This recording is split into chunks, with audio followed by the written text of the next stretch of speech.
Welcome to Roxy's Litterbox Films Creator Highlight. Today we have Reagan Elkins, the owner of Intellego Media, as you can see by his hat right there. What up? Shameless plug, I like it. That's right. So, Reagan, tell us a bit about what got you into filmmaking. Man, I got into filmmaking, making stupid videos with my brothers growing up. So we'd always, I'd have my dad's little handy cam, tape recording camera, and we'd go outside and fight stuff with swords. We'd ride bicycles and all kinds of stupid stuff. I remember a video series that we made called Stupidiest, and where my little brother just made a fool of himself, which was amazing. That's what Little Those Brothers are for. That's exactly right. Those have since been all deleted and I think burned. So for good measure. So that's really what got me into it. And then at 17, bro, we had this competition in Chickasha by the American Bankers Association, and they put out a call to have young video makers create a video about saving your money. And so we jumped on it. We made this stupid rap video called Saving My Clams. And it ended up winning the regional competition. And then it won the national competition. We got $3,000, an iPad, and sent to Washington, D.C. So it was super random. But at that moment, I was graduating high school and I realized I might be able to do this for a living. And so I went to film school at OCCC and had a great time, met a lot of great people, and then started into Lego Media soon after that. So, Nice. yeah, And for full disclosure for everybody, Reagan and I go way back in the film deal. And I actually, way before back. I ever met you, I watched, my mom showed me Save My Clams. Yeah. Because I was doing the same thing. I was making like, little shorts with my brothers and stuff. Hmm. And my mom saw that and was like, hey, maybe you guys could do something actually that would benefit you other than running around making horror movie trailers in the backyard. But by Right. that point, I had already ruined filmmaking for my brothers. So Yeah, they I weren't get they weren't that. really down. I get that. Man, we made all kinds of stop motion stuff. We made one video called Classy Man.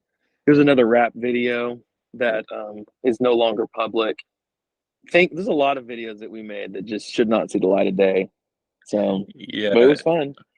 It is fun. I mean, that's like where you actually learn some of the stuff, though, I feel like, right? It's just getting out there and Oh doing it. yeah, absolutely. Absolutely. And then you and I got connected. We've worked on some all kinds of fun projects. So it's Yeah, been a good time. it has been a good time. And one of those projects, that's a great segue. One of those projects is Never Stop Dreaming. That's right. So what's That's the it. story behind Never Stop Dreaming? So yeah, never stop dreaming. Man, I went through a phase back in 2016, 2017, where I would just sit on YouTube and watch a ton of Mars videos. I was just infatuated with the idea of landing on Mars. And that whole picture of, the first step on the moon, Neil Armstrong taking that first step, one small step for man, one giant leap for mankind. And I got to thinking, like, what would that look like? How big of a moment is it going to be when one day the first humans will set foot on Mars? And I got to thinking, it's more than just I think space exploration is more than just adventure. It's not just about exploring the unknown and things like that. I think even as a child, or I should say it this way, children would understand like the mystery of the unknown and looking up in the stars and not knowing what's up there, but pretending to fly through space and all that stuff. So there's even a sequence in the film where we have this animated dream sequence, trying to get to the heart of like even children who don't know all the science and all that stuff behind space exploration can understand how cool it is, even just the thought of going into space, going somewhere where we don't know, you know. So so the whole film is basically it's trying to get to the heart of that childlike wonder that we have about space and going to other planets and all that stuff. And so yeah, that's kind of the inspiration was just a bunch of YouTube videos. Of course, some Christopher Nolan, like Interstellar inspiration in there. Um, and even Christopher Nolan with Interstellar, one of my favorite films. You know, really, the movie was about a relationship between a father and daughter, and there's definitely some of that in my film, but more specifically for the first step on Mars. You know, um, but yeah, that was kind of inspiration for it. Nice. I like it. Yeah. Yeah, I noticed it has a lot of really good like it definitely has that tone of childlike wonder and also this Mhm. tone of like generational wonder and how the things that inspired you as a kid can also inspire your kids later on, That's which I right. think is a really cool element to it. Yeah, As we see the little girl following that's it. in her dad's footsteps is pretty cool. That's it. Um, and also, isn't Interstellar, I think, being released again? It's the anniversary. Is it 20? No, it's not 10-year anniversary, I right? think it's 10 year, and dude, I already went and saw it. Really?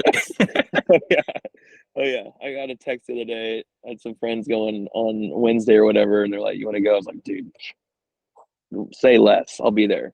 You know. So Absolutely. I freaking love that movie. But yeah, the dreaming aspect too. It's not just about space. It's not just about that world. There's so many stories of a musician. He has dreams of being in a band and touring and all that stuff, but it doesn't end up working out. But because of his inspiration and the work that he did in music and all that stuff, it inspires his children. And so many stories I hear, though, the children are the ones that ended up taking off in that world. And so, yeah, there is a generational thing to that. That thing that may not work so well for the parent may be the exact thing that the kids take off with. So I don't know. There's some interesting aspects to the story that kind of meant a Yeah. lot to me. I gotta ask, why no dialogue? So the whole sequence is all scored beautifully by Yeah, our friend Wyatt. yeah. Um, and it's great. It has this really cool um, interstellar, but like also this like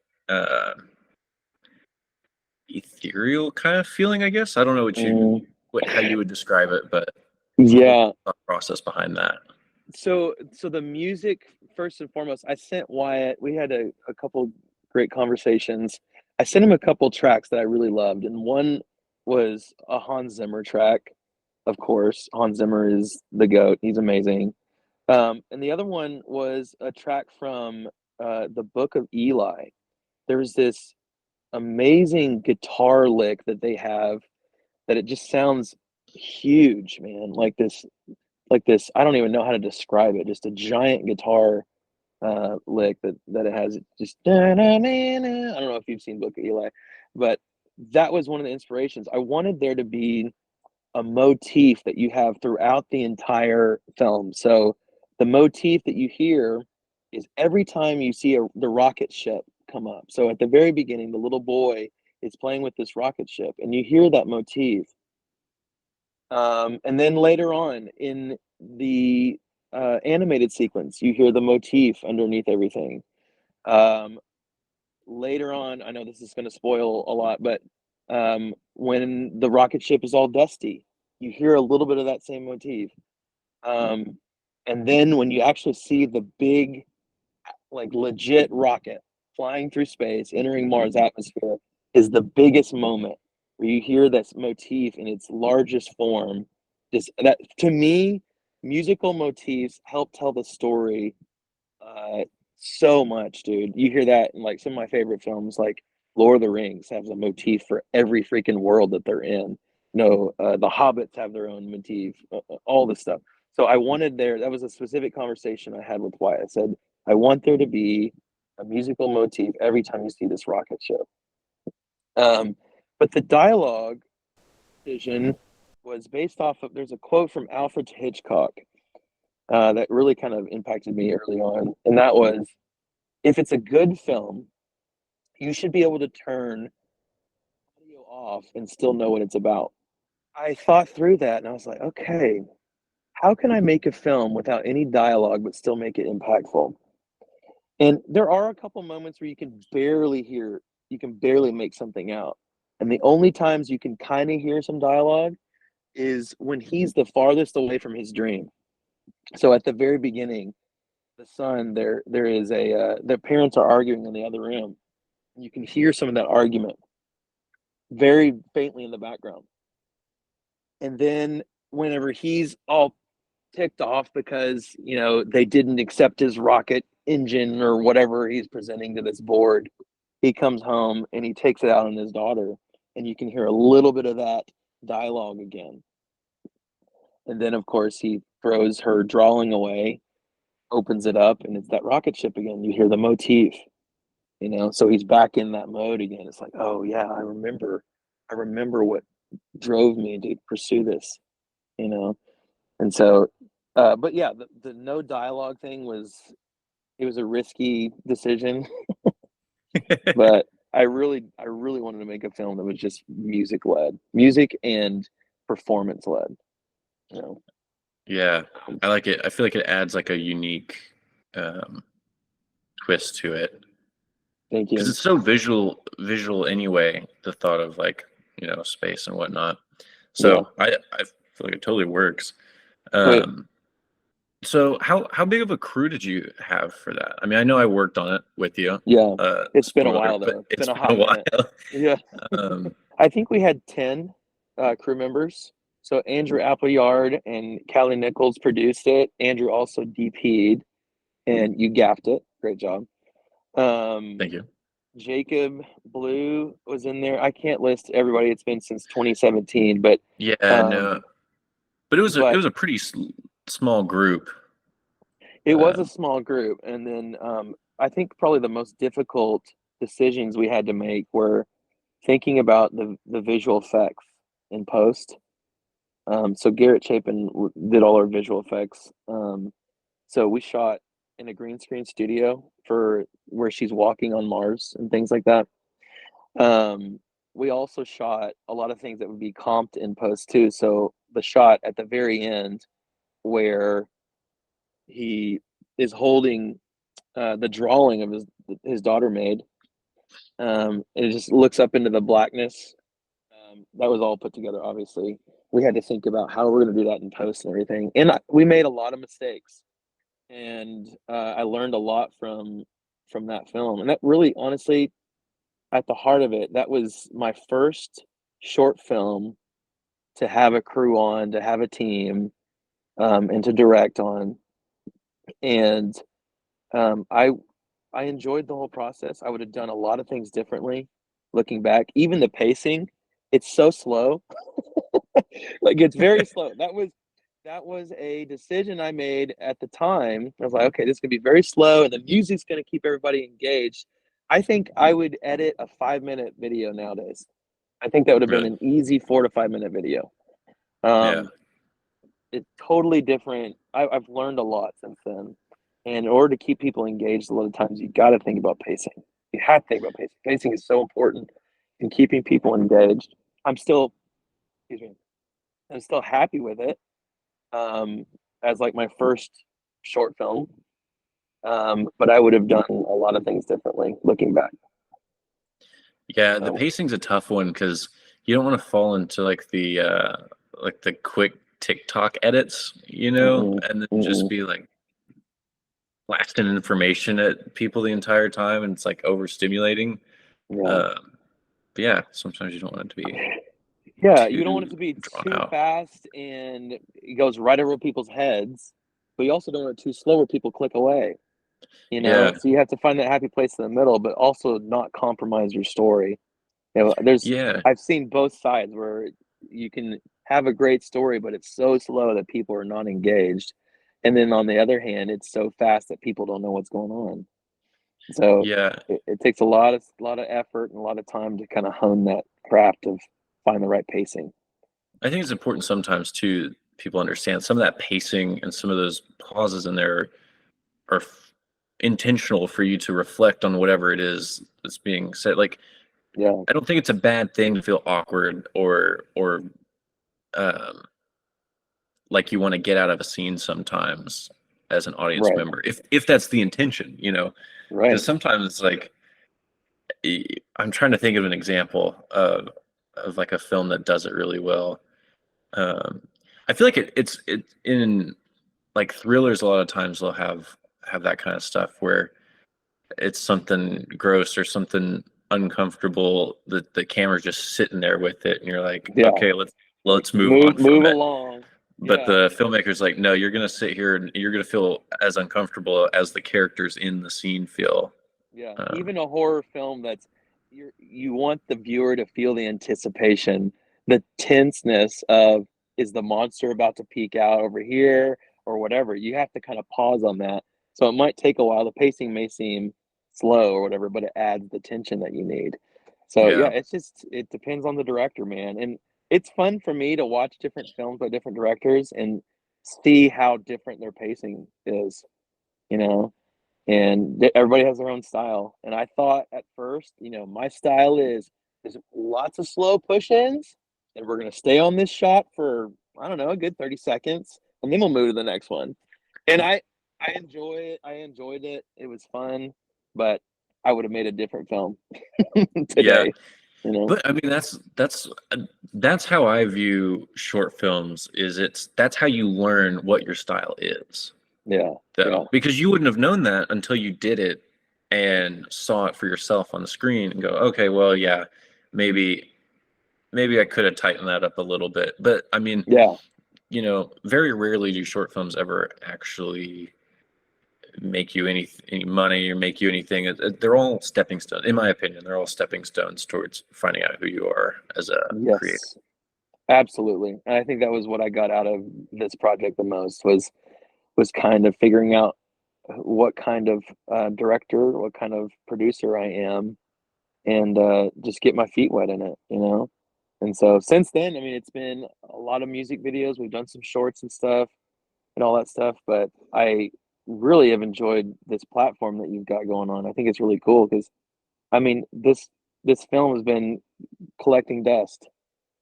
It's Yeah, been sitting around doing nothing. And so it's cool to collaborate with you and have a spot for films to see have another life.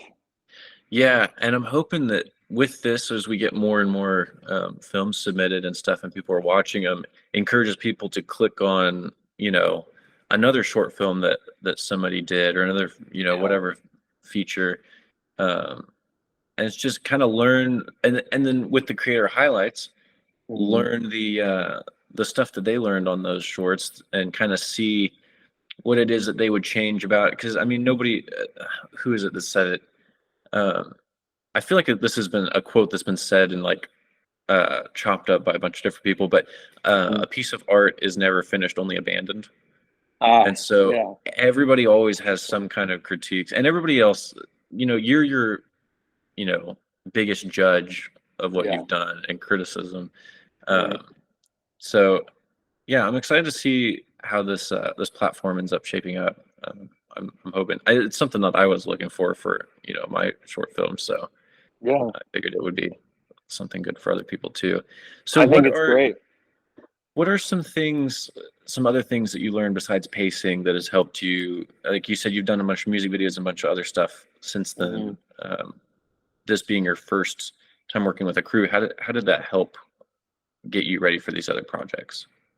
I mean, it's so one of the biggest issues that I've experienced, and I've had to learn. You've probably even seen this in how I direct. When I'm directing and producing a project, and thank God I had Andrew and Callie to help produce that film. But moving on to other projects, I do a lot of producing and directing, and I have to think creatively as a director, and I have to be in that mindset, and you've experienced this too. Like, how can I get the best results? How can I get the best performance? How can I work with the actors and know what they do best and work together in a collaborative fashion? But on the producing side, it's puzzles. It's how are we going to film this in X amount of time and under this budget, and who am I going to hire to do all these things? I think really it helped with having a collaborative mindset. So this first project, first time working with a crew to that capacity and directing, um, it really helped me kind of get in the mindset of, okay, you need to delegate this to these people and trust them. You know, I'm really bad at micromanaging. And so I think the biggest thing for me is let them handle that and you handle this. And if you have any criticism or if you have any notes, then just, say it kindly and work together on it. I've been on a lot of projects that we butt heads and things like that, but we have such a great crew base here in Oklahoma. A lot of good friends that I work with, and so I would say the first thing was the pacing that I learned. Second was really how to work with the crew um, in a positive environment, in a collaborative fashion, and to just think through the fact that you're making art together.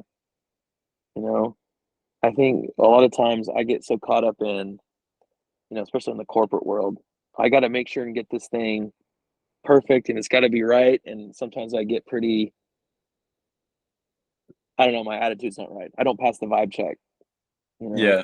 And so I think I'm learning to just calm down and realize that we're all working together to create art, you know? And Yeah. the other thing I think that I've learned since then is that it's okay to take a few minutes. So if I'm in director mode, I got my director hat on, it's okay if someone comes up and says, "Hey, do we have the budget to do this?" It's okay for me to go, "Hold on a second," and put my producer hat on and get in a different mindset.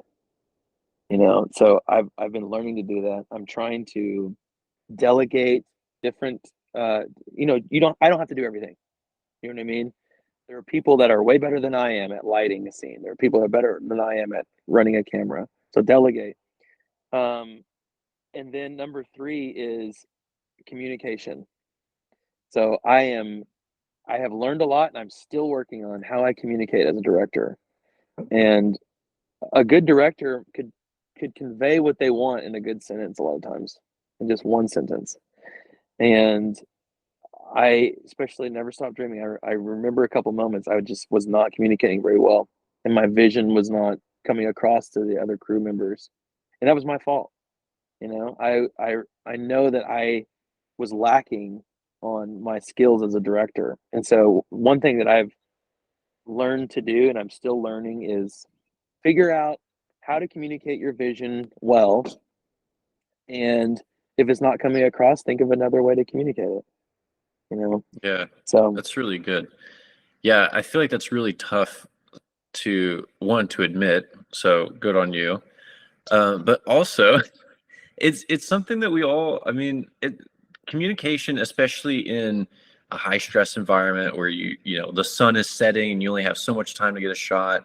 Um, Everyone's tired, and there's some technical things going wrong too, and then you're trying like there's so much going on that it's really that's where the collaborative aspect of it comes together, where if you can just trust the people that you've put in those positions, which yeah, can be tough sometimes because yeah, sometimes maybe they're not the first choice that you had for those positions, you never know. true, yeah, Not but you know they're in that position for a reason, one way or another. right, um, and it's I don't know. I've been on plenty of sets that people just get flustered, don't know where their own vision is anymore because yeah, sometimes the script even changes on the day. You never know. Like dude, um, it's a very fluid industry that we work in. yeah, So having the wherewithal to, like you said, pause, take a second, and put your thinking producer cap on, I think is really yeah, important because at the end of the day, there's another saying that I've heard, which kind of fits, I guess, the don't spend dollars to save dimes, yeah, in the sense of don't overthink a problem or react in a way that's going to cost you more time later on just because it's, oh, well, this is the first thought I had, so this is the one I have to go with, you know. yes, So I think yep, taking that that pause is a really good tip, honestly. Yeah, 'Cause dude, I agree. I think there's so many times when the adrenaline's running and you're like, let's go, go, go. And a lot of mistakes are made in that mode, although it is fun, it's exhilarating. yeah, But but if I'm trying to learn to take a second and just breathe for a minute and think through a problem before executing, because you're exactly right. If you make a decision, it could screw a lot up in post, yeah. So But think that's through the tough because whole you have a thing. whole crew looking to you for the as the decision maker. Like that's a lot of pressure in the moment of everybody's waiting on you to make that decision. Like it is a lot of pressure to have to be the one to be like, no, I'm going to take just a second and figure it out. Dude, I had an occasion just recently on a music video where um, we were trying to make a decision on what to do with some actors and where to go with the story. Because, like you just said, I mean, a lot of times the story changes on the day. Um, and all eyes were on me in that moment. And I had to make a decision. Am I going to just say what comes to my mind right now so that I look like a good director and I know I have all my crap together? Or am I going to just pause for a second and really think through it? And I did. That was one of the first few that I just said, screw it. I don't care what people think. I'm just going to take a minute and think through it. And I think it worked out for the best because of it. So, Nice. yeah. Yeah. So it's all learning. It's all learning, man. I'm constantly trying to figure this thing out, but Never Stop Dreaming as my first short film, I learned just a crazy amount of stuff on it. So, Yeah. Well, it's an appropriate title in that sense too. You haven't stopped dreaming. that's it, man. Got to keep going, keep pushing. Even in the Exactly. film, that's right. Even in the film industry, man, I've had so many opportunities to quit, and I've wanted to many times, you know. But I have to remind myself of those stupid days of my brothers Yeah. making ridiculous videos. I didn't do it because we were making money off of it or we were getting an ungodly amount of views. We It was me and my brother watching the videos. Like we did it for us. Yeah. Remind myself, like the whole point is I enjoy doing this because this is what I enjoy. I mean, I've been doing this for forever. It's not about the money. It's not about who's watching it. It's my art. This is what I love to do. So I got to remember the dream, And obviously, every filmmaker wants to make it whatever that means to them.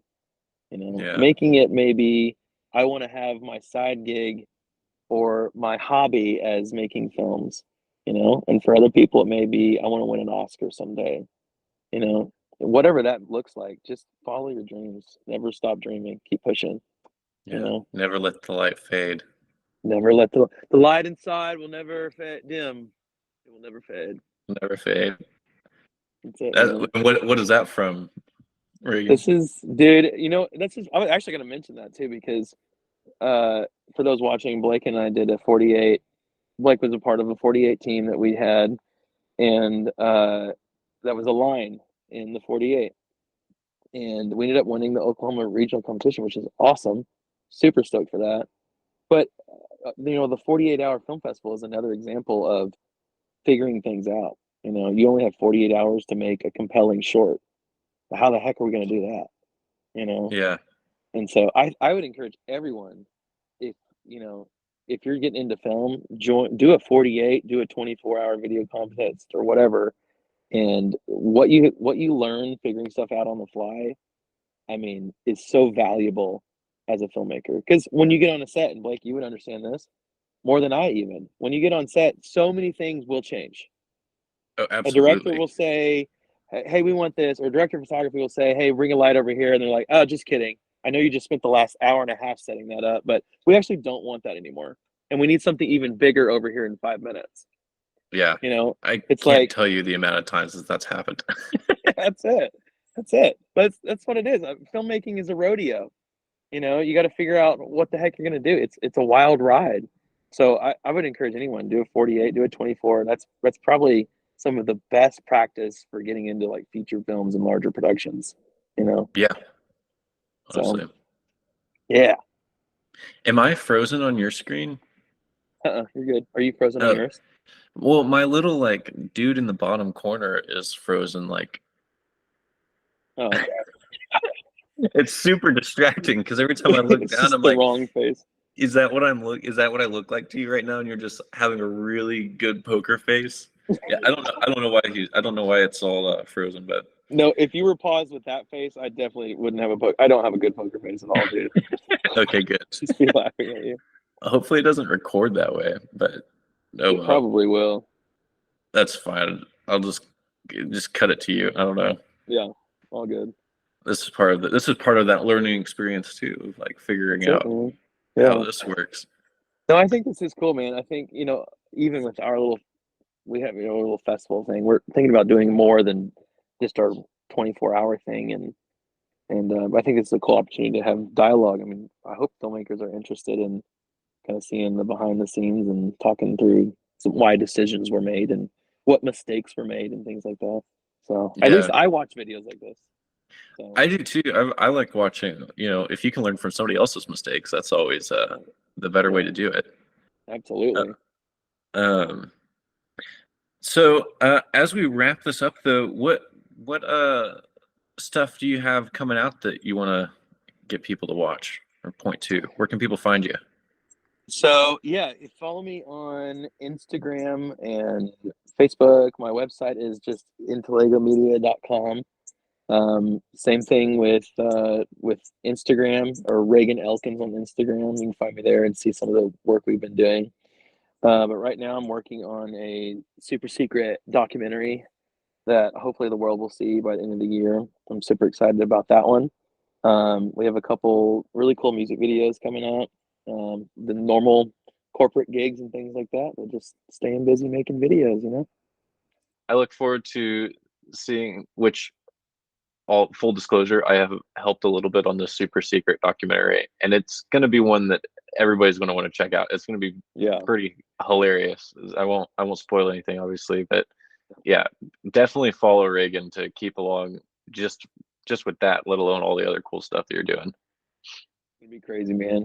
Well, thanks for hollering at me, Blake. I think Roxy's Litterbox is a really cool platform, and I love what you guys are doing.